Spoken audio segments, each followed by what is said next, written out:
नमस्कारम साथियों, जैसा कि आप सभी को पता है कि 4 अगस्त को RSCIT की एग्ज़ाम होने वाली है।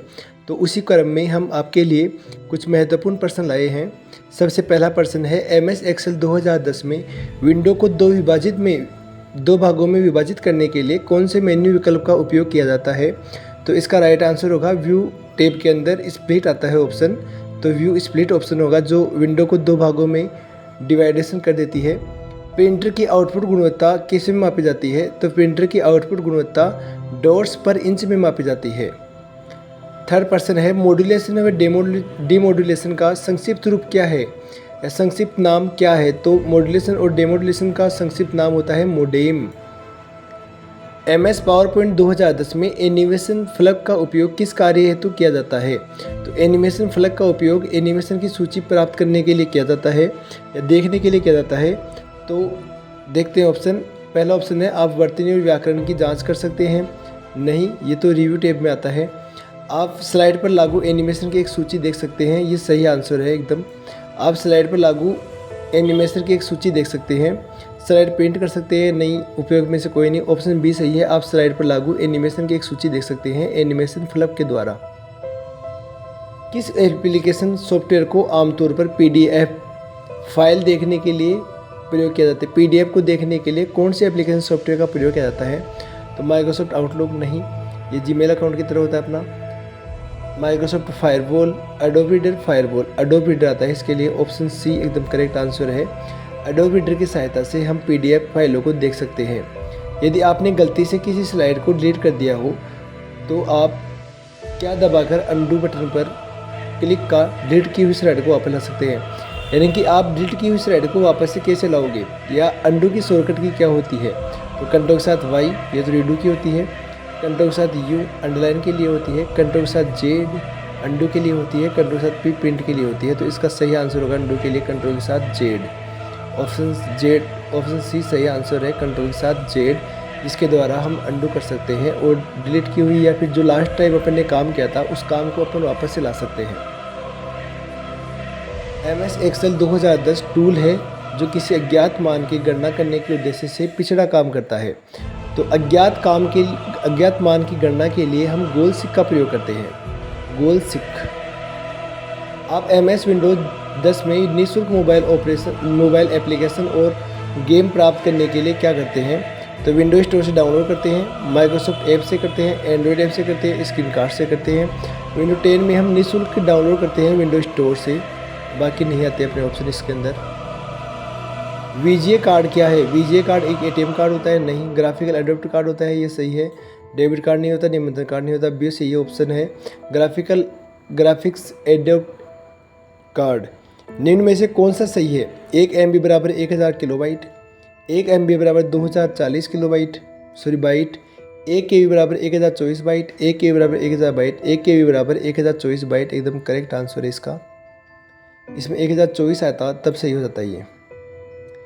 ईमेल भेजते वक्त अगर ईमेल पते को फील्ड में डालें तो प्राप्त व्यक्ति को ईमेल मिल जाएगा, लेकिन वह कोई अन्य प्राप्तकर्ता का ईमेल पता नहीं देख सकता। जो नहीं देखने वाला काम BCC करता है। तो ऑप्शन ए सही है इसका, BCC। इसमें यह होती है BCC की full form blind carbon copy. इसमें जो आपको ईमेल भेजता है उसका पता व उसका नाम अपन को शो नहीं होता है। MS Access 2010 में नवनिर्मित डेटाबेस का डिफ़ॉल्ट फाइल फॉर्मेट क्या था। तो MS Access 2010 में डेटाबेस का फाइल फॉर्मेट था ACCDB SQLDB OCD ACCDB.ACCDB।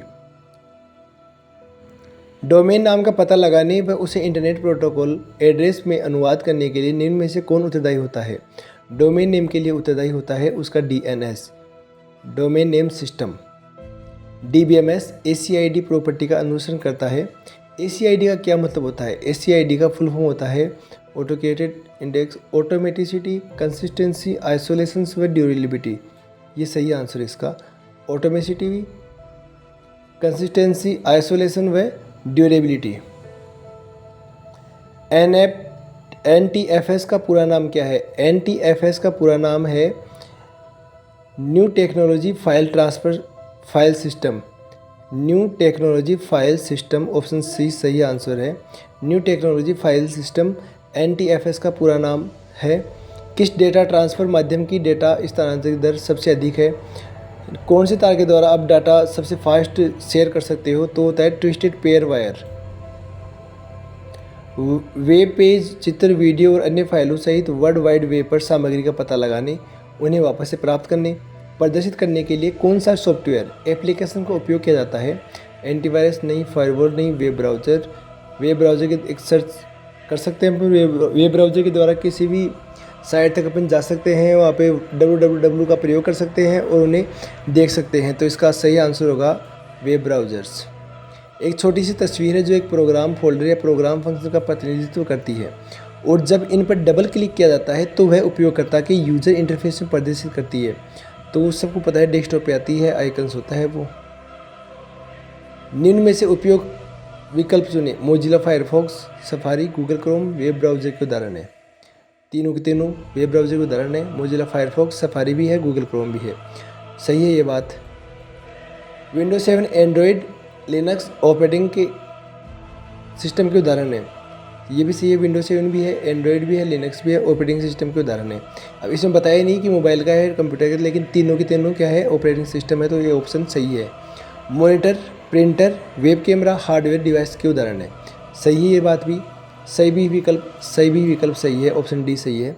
Web browser में किस पर संसाधन का URL इनपुट करें और इसे प्रदर्शित करें?